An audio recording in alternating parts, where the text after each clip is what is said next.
Well, happy Monday, everybody. It is Veterans Day 2019. And I want to share with you my story about chiropractic, why I became a chiropractor. Um, it has been a journey, epic journey. I don't know about epic, but it's definitely been my journey, which is pretty epic. So, yeah, pretty epic. It is a story about somebody who was lost in their lack of physical health. It's a story of somebody who was searching for an answer, and the only pathway he had in front of him was more suffering, more damage, and actually less health. And then, by happenstance, if you believe in those things, divine intervention, whatever, I was introduced to chiropractic. So let me step back and tell you what was going on. I've always been a very large guy. I was born large, stayed large, made choices to keep large. Very strong, somewhat coordinated, but didn't fit the mold of being athletic. It's also in my universe at the time. I was also one of the more intellectual, smart kids.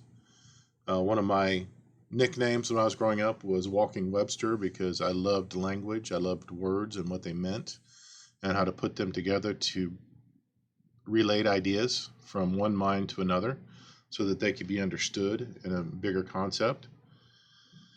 But being a big kid, the only sport that I was told I would be good at would be football, and there was no football teams around. So I was left to be manager of the sports teams because of my intellect. And that led to some physical issues that, frankly, I deal with today. I did actually go out for the high school or senior basketball team. I was a senior. I thought, you know what? Since I'm big, I should play football. I've been accepted to a good college, so I'll walk on because that's all they had at the time was walk on football. I'm like, I'll walk on, I'll be a lineman because that's the size and stature and strength that I had. But I need to get in a little bit more shape, so I went out for the high school basketball team. And to do that, you had to run cross country. So I was running 3 miles a day, playing high school basketball. Still a large kid, still not coordinated in a basketball sense. And I did all this stuff. I did all this stuff. I did all this stuff. And then we got to like 2 weeks before the first game, and coach called me in the office. He goes, Wayne. He goes, I don't even know why you came out for the team. I know you ran your 3 miles every day in cross country, and yeah, you did what I told you to do. But I didn't think you'd actually do it or make it through. So you know what? I was going to tell you now. I'm never going to play you, so I don't even know why. And frankly, I don't even know if we have a basketball uniform to fit you. Um, so just letting you know, I'm never going to play. It's your decision whether to stay or not. I can't kick you off the team but I'm never going to play. I'm like, okay, let me be the manager. And so I became the manager. The interesting thing is that next month, well, it was a couple months later, New Year's Eve party, we went to a roller skating rink. They didn't have roller blades back then. It was roller skating. And I thought, okay, I'm going to be just one of the crew. And I was roller skating, and I fell down, and I fell straight down. I landed right on my tailbone and my left wrist. And I remember clearly the first thing I said is, "Oh, my back! This is not good. This is not good." But when I rolled to my left to get up, something in my arm said, "Nope, I'm more important and need more attention than your spine." So I'm like, oh, my wrist, my wrist, my wrist. And went and got it and had a green streak fracture, nothing major, but I was in a cast. So uh, that's how I ended my senior year. What I found out much later was that when I landed on my tailbone, I actually compressed a vertebrae. And my allergies started getting worse after my senior year, all the way from grade school. Every Thursday, we go to the allergist and get my injections for my allergies, especially in allergy season, spring, summer, fall. Basically, I didn't get them for about 2 months of the year. So that's how I was living my life. I didn't know any better. I just thought that was normal. I thought that's what we had to do. That's how I lived my life. Then I get in college, pre-med. I was going to be the best emergency room physician the world had ever seen. And I meet this young lady in the spring of my freshman year. and tell her we talked things out. We talked about things, and she frankly told me, she's like, my experience with medicine and the medical route you're taking has not been very pretty. In fact, I dislike medical doctors because of what they put me through since early grade school. So if we're going to go any further, you need to find a new profession, or you need to say goodbye and go become a medical doctor. So I did what any intellectual, highfalutin young man would do. I looked for other alternatives, and I found chiropractic. She actually was going to a chiropractor at the time. I went and visited with them, and it amazed me that everything that I held dear and true about my theology and how the world worked was there. And I started getting adjusted on a regular basis. And it was amazing what happened. Oh, I did walk on to the freshman squad at my college, at my undergrad. I did walk on as an offensive lineman.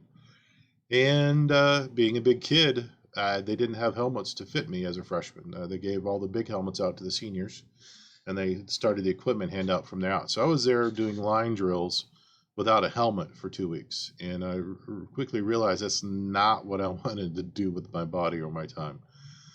So that quickly went by the wayside. But I did get some trauma to my head, and I noticed now that I look back, things started to get a little foggy. Around that time, had some other injuries happen because of the football experience in those 2 weeks. But it was just amazing that just a few little blows to the head, little, falling down, all that stuff started to stack up. But I did notice when I was going to the chiropractor, things became clearer. Things began to, clear up. That's the only thing. Became more focused, became more understandable, a lot more ability to stay on task and keep things organized in my brain. Went through undergrad, got right into chiropractic school, breezed through that, and then I started, getting chiropractic on a regular basis. Like I said, from freshman in college, I never had my allergy shots again. Never. Didn't think much of it. I just thought maybe I grew out of it. But as it became more and more to understand how the body works, it's quite obvious what was going on. My nervous system was confused before then. For whatever reason, I don't know, because as far as I can remember, it was confused. And then under chiropractic care, my nervous system became less and less confused and started operating in a normal fashion. And that was the first personal experience with chiropractic.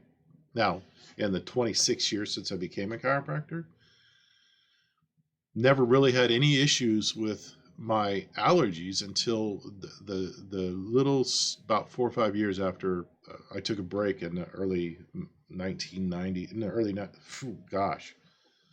late 90s, early 2000s. I took a little break, and I wasn't getting regular chiropractic care, and it's quite obvious looking back there was a huge spike in allergy activities. In fact, because of what happened and because of my mental state at the time, I was went on Claritin basically, and a lot of fogginess and a lot of confusion in my brain. But we got back to chiropractic and got back under chiropractic care, and guess what? The confusion and the confusion went away. The clarity came back. The focus came back. The fogginess went away. The ability to start being organized in my thoughts and focus was greatly increased. And that is basically where I've been since then. In 2010, I started the clinic in Rossville. 2015, I moved to Spartanburg, South Carolina to be part of Sherman. In 2017, I started this clinic, and that's where I'm at. I get adjusted when I need it. I get checked regularly. But my story, even though it's not an epic story in the category of, I lost all my ability to move, and I had one adjustment, and now I'm an Olympic gold medalist. What I find epic about my story is I hear it all the time. People are just a little bit foggy, a little bit confused. They're not able to produce at their job. They're not able to function with their family. They're not able to spend time with the grandkids. They're not able to do those things that they desperately want to do because their nervous system's a little bit confused or a lot confused. And that's what we deal with every day. And I know that story, and I know it's not necessarily the epic one. It's the, hey, I just noticed my body's working better, my brain's working better. I'm able to do these things that I want to do because my body is working better. Did my compression fracture go away? Nope, still have it, still dealing with it. But I can tell you this, the numbness that that created, there was a little spot about this big in the middle of my back right above the where that happened. It's been numb for decades. It's now, I can't tell that that was ever there. All of that has come back to full feeling where I can feel clothes, I can feel touching, I can feel whatever I'm brushing up against now. So my nervous system is a lot less confused. A couple other things I've noticed, though, is as I was studying martial arts, I did have quite a few concussions, concussive events, doing jump kicks, falling flat on my back, and having a concussion from the back of my head, being kicked in the head, punched in the head, doing all those things. And I noticed that if I go without chiropractic for any length of time, that the fogginess tends to come back, the disconnectedness tends to come back, the seeming inability to make proper choices about my health or about finances or about family or about graphics or words or whatever, something that I've always loved to do is just not there. The inability increases. Let me put it that way. And it's quite obvious to me now that that is just my nervous system being confused. Any if that sounds familiar, there is hope. That's what chiropractic does. We restore hope by helping you deal with that confusion, by helping your nervous system get a little bit better connected, helping clear up some of that interference between the brain and the body. We've talked about it for decades. We've got a name for it in chiropractic.